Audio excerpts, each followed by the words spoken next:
All right, hello. Our next run is going to be Spyro the Dragon OG by DylanJayFox. He is running Cortex percent. You want to introduce yourself and let me know when to do the countdown. It's Vortex percent. No, it's all good. Oh, I'm naming you. I'm just sorry. joking with you. Nope, just joshing you. Yeah, I'm a Spyro the Dragon runner. I play a little bit of everything within the Spyro franchise. I've really tried to expose myself to these games and really participate in the community aspects of it. And really, I want to take this game and showcase it to you guys here at FTLG today.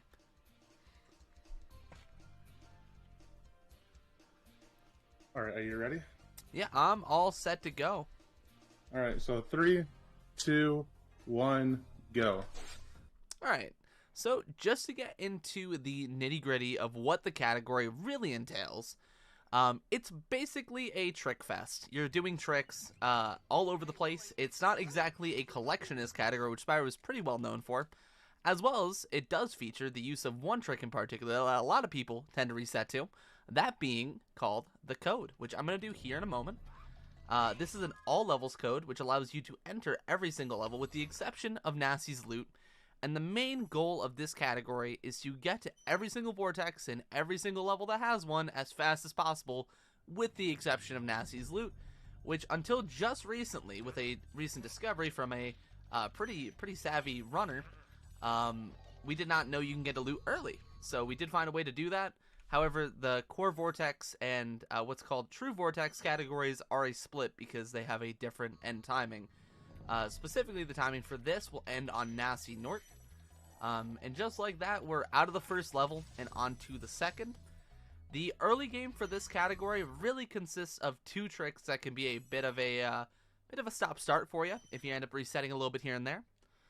Notably, Toasty, Wall Glide, and Dog Proxy, but this first little clip here is nothing to sniff at. I've definitely reset a fair few times to this here, where you basically have to jump over the side there and hop up onto that bit of scenery. Basically, you're manipulating the game into thinking Spyro's a little bit higher than he is by kind of placing him parallel to a wall, and by doing so, you can get up there a little bit higher than you think you could. Alright, so here we're going to do what's called a wall glide. Toasty wall glide, that looks beautiful. That was actually textbook for me. And an early load in Toasty. So this is going to be pretty fast-paced and hard to commentate, so bear with me if I lose my bearings a bit here and there. Next up, we're going to do what's called Dog Proxy, and blink, and you'll miss it, because I'm going into the sky. I missed it. Oh, no. Alright, so we're going to have to reline up here. I'm usually better at lining it up from flying, which is what we do when we come into levels. But, take a second, realign yourself, hop back in, keep composed, and we get rocking and rolling. Also, I do want to say a quick shout out to our last set of runners. That was an awesome race. I was peeping on my other monitor while practicing, getting prepped up. You guys did great. You killed it, and I'm really happy for you guys. I hope to see you around here again soon. Alright. Another kind of breather-ish level we have in Dark Hollow. After exiting Toasty, that's our real big split that kind of can go awry in this hub. Dark Hollow, you can kind of beef little things here and there, but it's not really a reset point until you're at super high levels. That which I am not. I'm a pretty mid-level runner. I'm not even going to try to front. I'm not anything crazy special, but I do have a really good time with this category, and I think it's a great beginner category for those people who are just kind of looking to get into Spyro, but don't necessarily want to spend too long on a speedrun. Alright, so critically, one of the nice things about Vortex is you can kind of pick your own poison when it comes to level order. Because you can go to any homeworld at any point, you can actually curate your route based off of things that you would rather do earlier, which can help with things flowing a bit better for yourself in case like you have certain choke points. For me personally, considering we're in a marathon run, I like to get an RNG element out of the way here, which is the only RNG element in this run, that being called Tuco. He can be a bit of a mean guy, especially if you're going for PB attempts, but I just wanted to make sure I wasn't going to lose a ton of time to him just so I can make sure I can showcase a lot to you guys. Here I'm going to go for one attempt at a trick called Fish Ladder, which I have only hit about twice within a run. I'm going to line up a little bit here. Ooh, okay. Alright, yeah, I'm not going to give it another attempt. I don't want to run the risk of going over, But basically the intention there, I didn't get to really showcase it too well, is to get a bit of a hook on that wall, and then gradually kind of have Spyro scale it so you get over towards where the Vortex is near, and then you glitch in through an out-of-bounds section, bringing you very close to the Vortex. Unfortunately, I did mess it up, but that trick saves around 7 or 8 seconds, and some people are incredibly consistent at it.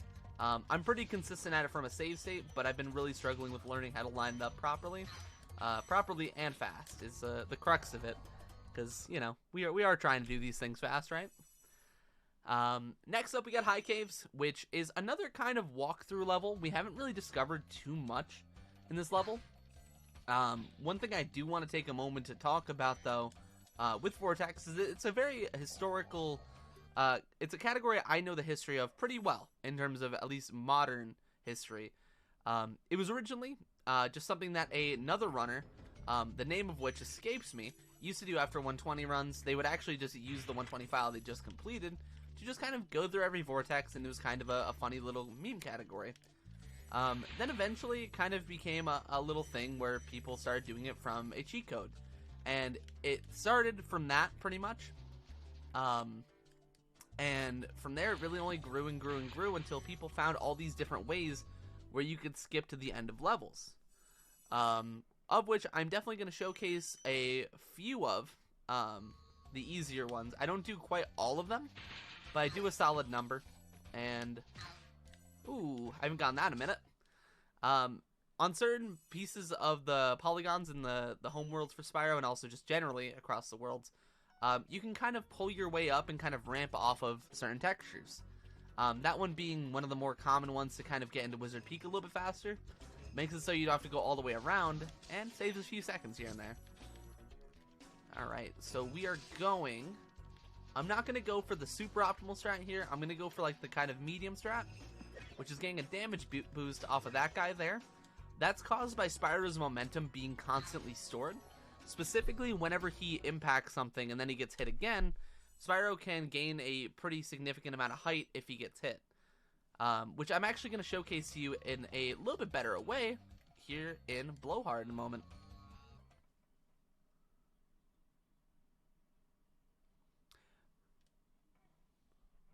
Alright, so Blowhard is kind of one of those levels where the trick within it, it's not too overwhelmingly hard, but it's still something you can mess up. So I'm going to focus up a little bit here, and we're going to hop right over this wall. And by doing this, it saves around, I believe it's 9 seconds or so. Oh, I almost died there. Okay. I took that a little bit aggressive. That was scary. Okay. And basically, you can just get a ton of height, and it's a pretty sick trick.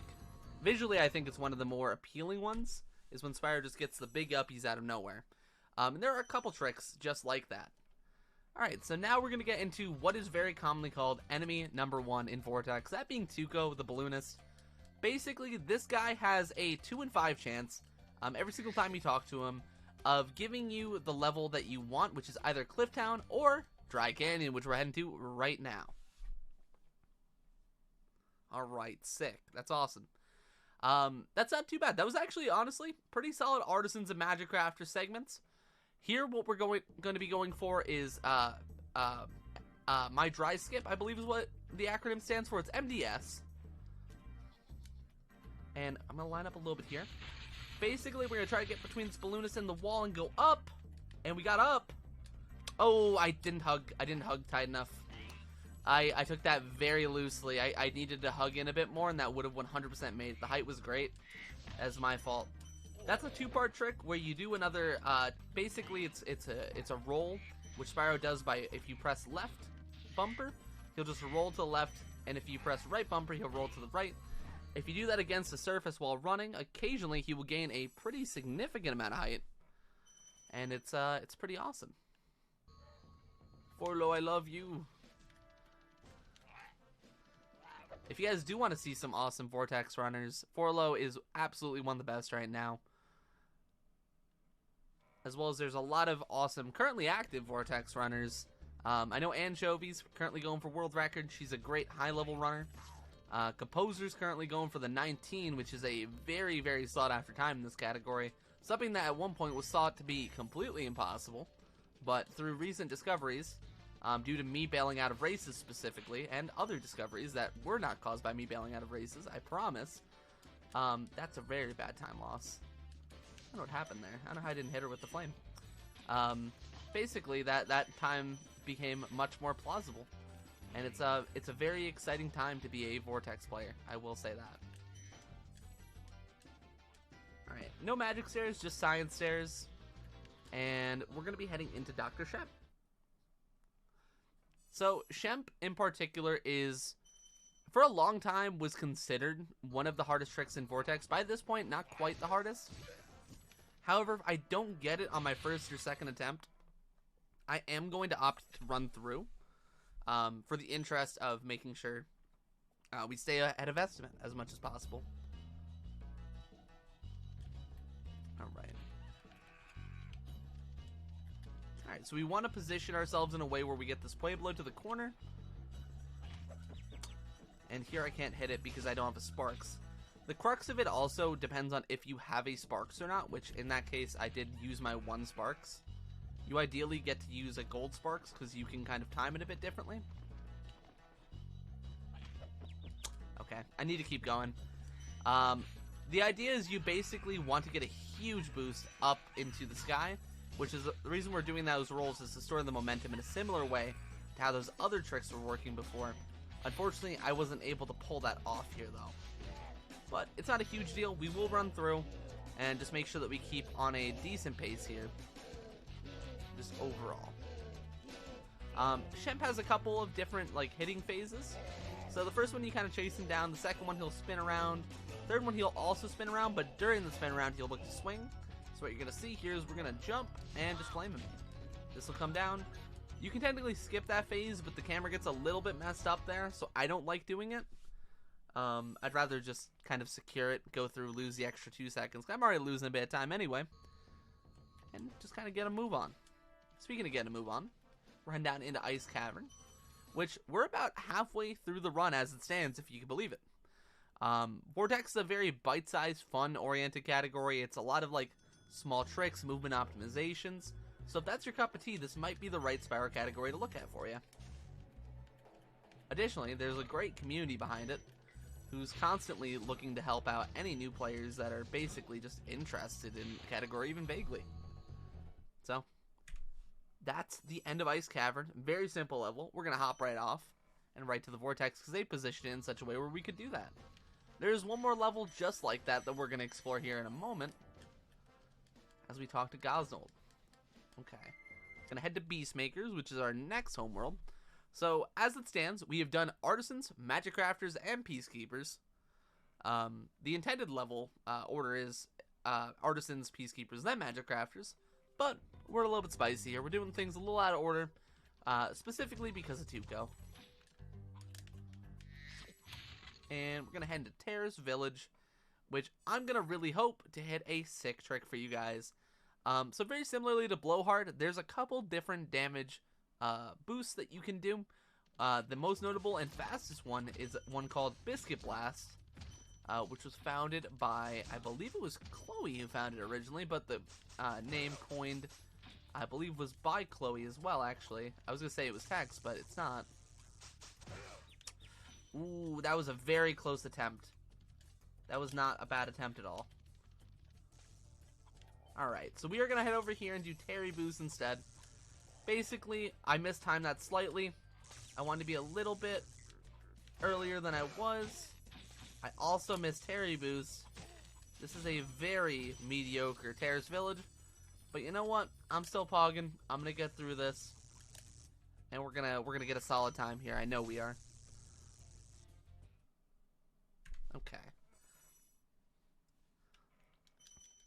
Alright, so actually in my PB for this category, which isn't on AstarCon because I forgot to upload the VOD and delete it off my computer because I'm a silly Billy, I actually died on the way to Misty Bog here, which is very funny, and it lost me about 25 seconds for fun. Just got off 420 gems. Shame. We're going to scoop up this chicken, hop across these stairs, hop up here. You don't technically have to go up here, but I am just because I had to go get the chicken anyway. And make our way to the Vortex because once again, this was positioned in such a way where it was very, very easy just to get straight to the Vortex. Alright. This is not a bad run. Not a lot has gone like super right, but nothing really has gone too wrong. So I'm happy with this so far. Another thing that we have to keep in mind here is we want to get to 3 sparks, aka gold sparks, by the time we're in Metalhead. This will enable us to approach a different strat than what I usually do in the game.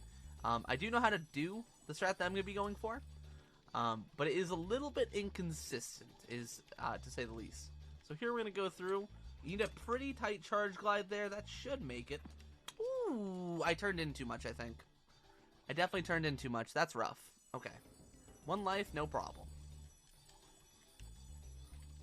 Alright, we're going to head over there and do the same thing. That's a little rough. I actually haven't died in this level in probably a good few months. That'll definitely make it. Yep, we're good. I think my charge glide can't... I think I did that a little bit late. But that guaranteed us a gold spark, so kind of worth it. Kind of not worth it. And as we head into Metalhead, I can't talk, into Metalhead, the trick coming up here is called bowling, or Wii Bowling, Bowling 2.0. There's a myriad of different ones, but the one that we're going to be going for is just standard bowling, because it gets the job done, and it's honestly hard enough as it is. Alright, so we're going to line ourselves up with one of the monkeys that these guys in the level throw. And we're going to attempt to charge glide at the right time. Missed it. So, if I were to do that at the right time, basically what it would do is it would give me a pretty amazing amount of height and allow me to get over the out of bounds section in that section before and head straight to the Vortex, which is behind this door ahead of me. Unfortunately, I didn't, so we're going to have to do the alternate strat of just doing a little damage abuse here. And this will give us a nice amount of height. Hop up here. And then make our way straight to the Vortex. The reason I took a weird line there is because there are invisible entities that you can run into, which can cause some problems here and there, but we are head out of Beastmakers now and on to Dreamweavers, which is one of my personal favorite homeworlds, especially in Vortex. Aesthetically, it has a lot of pinks, a lot of greens. It's a very nice, appealing looking level set. But it also features in this run some of my personal favorite tricks. So I'm really excited to showcase that to you. So as we head into Haunted Towers, this one is probably, for beginners, one of the hardest levels. And even to higher level players, I'm not a higher level player, I'm kind of mid-level. But even to me, I would say that this is definitely a chokeable level. That is strictly because there is a kind of 2-part trick. That being a proxy as well as a supercharge, which is really cool looking here, which I'm going to hope to demonstrate here in a moment. But part 1 here is the proxy. Approach looks good. Ooh, I went a little bit too close. My charge glide was a little bit late. That's rough. Okay.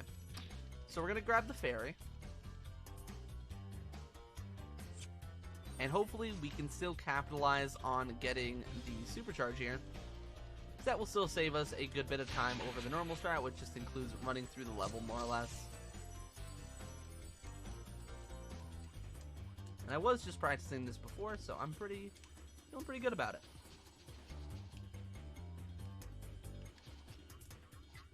Alright, hook it. Okay, that's not good. For context, that's bad. That's actually just really bad. Okay. Now we're a little bit in panic mode. Not like super panic mode, but not in calm mode. This category can be very punishing. Specifically Vortex. That in Vortex, Haunted Towers is the level that is the most punishing to miss that trick on. You specifically just basically have to go back to the start as you saw before. And then I missed that charge glide initially, so I had to go from the starter level. But it'll give us a second chance to showcase it. That time I get the Wizard Proxy. Cool. Alright. Second try is the charm. We'll still be able to finish this level nice and quick.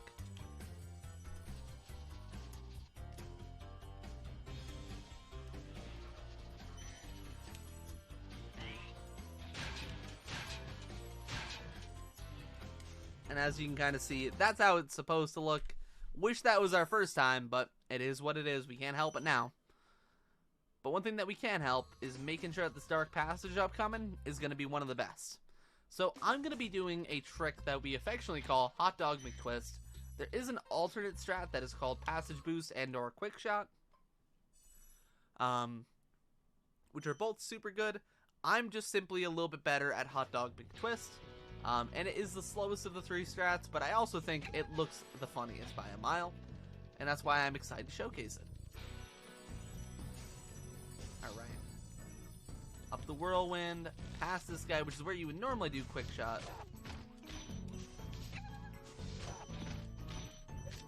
Alright.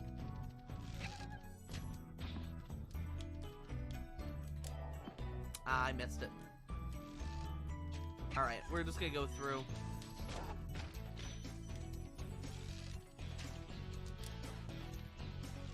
Basically, what the intention is for the dog to kind of get up behind Spyro, and as you kind of charge glide in a direction away from him, Spyro's location will be somewhat displaced because the dog is basically trying to eat Spyro. And I had to focus there, my bad. just went full focus mode for a moment, mid-sentence. And by the dog trying to eat Spyro and you kind of displacing it with a charge glide there, you get a very big boost which can take you straight up to the Vortex, which is in the middle of that whole section. Now, this trick coming up here, I'm going to attempt. I haven't been the most consistent with it lately, which I feel like could be the theme of this run. But it'd be very funny to hit the one trick I haven't felt that confident in at all recently. Nope. So, basically, oh man, I am having a rough run right now. The turkeys can do what's called turkey boosts up to where the Vortex is again, which by basically them hitting you several different times, they can lift you up higher and higher and higher. You do take a few damages, but upon the third, or the second I believe it is rather, you can make it up to where the Vortex is, which is what I was trying to do there. Unfortunately, it just did not work out, which is fine. We're still going to clean up this run. We're still going to have a good end game. I believe in this.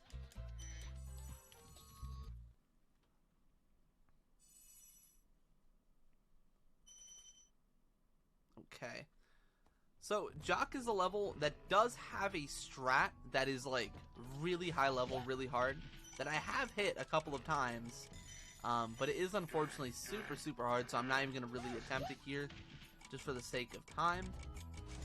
But I'm going to showcase to you the best movement I can. I know I just beefed it instantly, but we're going to try to clean this up. Alright. Just going to chuck that present, just charge straight through it. And this level is one of the most enjoyable to practice, especially when you're first starting, because it's just all focused on your movement, which is like one of the things in Spyro 1 that, like, it's kind of awkward at first because Spyro almost has tankish controls, but as you kind of get better and better, it becomes more and more fun to control them, which has just been gradually my favorite part of kind of getting better at Spyro 1 in particular.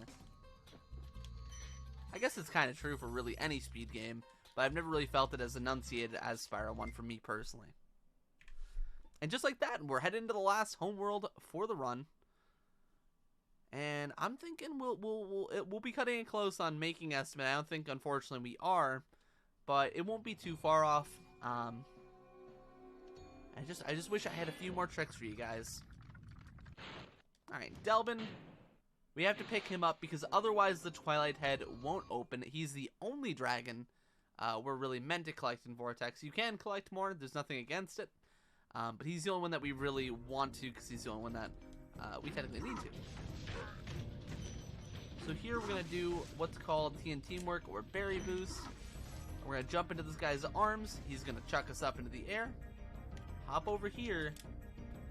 And just get a quick charge glide straight on over to the Vortex. That was actually a very nice North Cove. I'm very happy with that one. Now here, I'm going to attempt the new Twilight Harbor strat. Which there are a couple of different strats available in Twilight. The one that was recently discovered is now the fastest one. And it's actually really sick looking. Basically, it's a similar principle to that of that supercharge bit that I did earlier in Magic Crafters, where you basically want to charge up onto the scenery with the supercharge, and Spyro can kind of get ramped up. It's really cool looking. And here's going to be my attempt at it. Never mind. I can't claim the thing.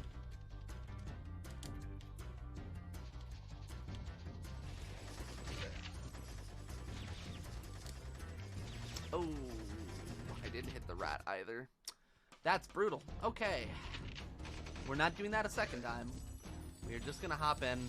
Basically, you have to go off there into where like the soup is, and you have to kind of curve Spyro inwards towards the mountain and try to get him to go up it, and then pull back to the left to get him off of it. It saves about, I think it's 2 seconds over what the old strat is, but it saves, I think, around like 10 or so over what I'm doing currently if you were to do this first time.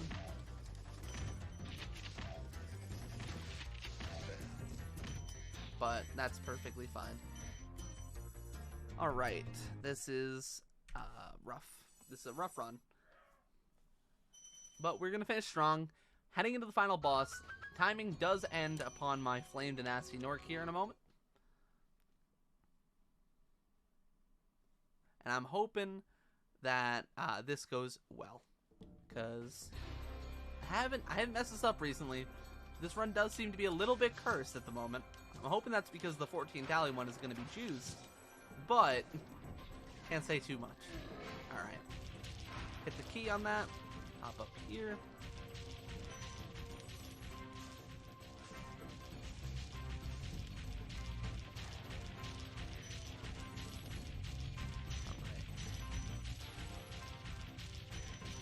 So the goal with the Nasty chase here is you want to stay as in front of him as possible. That's because Nasty sort of rubber bands. It wasn't bad for me. I'm not super good at the chase section because he can kind of push you off a little bit. Okay. And we're going to head straight over to Nasty. Final time is coming up here in the next little bit. I'm going to take this a little bit safe because I do not want to die in the lava room. And time. Alright, so I definitely went over estimate there. That's a little bit upsetting. But not by too much. So that was fine.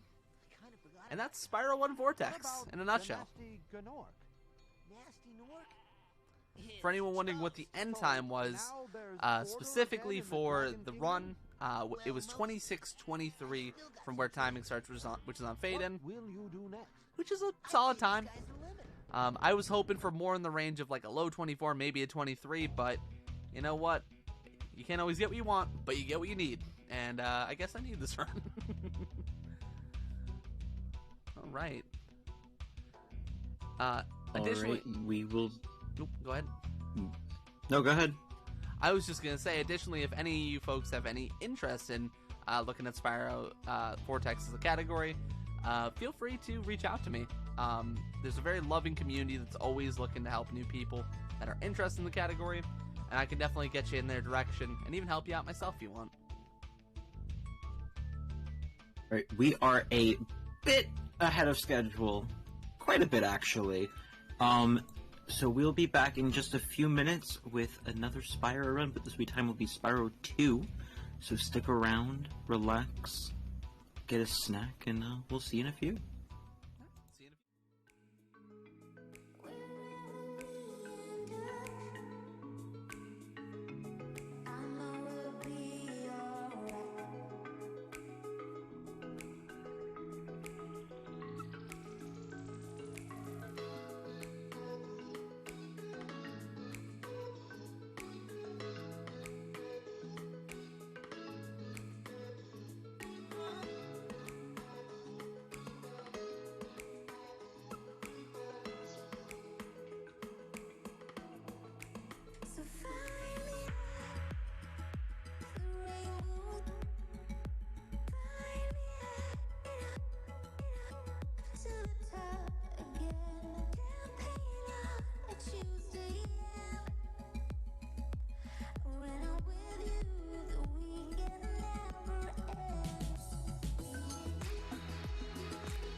you like a high quality FTLG mousepad? Do exclamation mark mousepad in chat.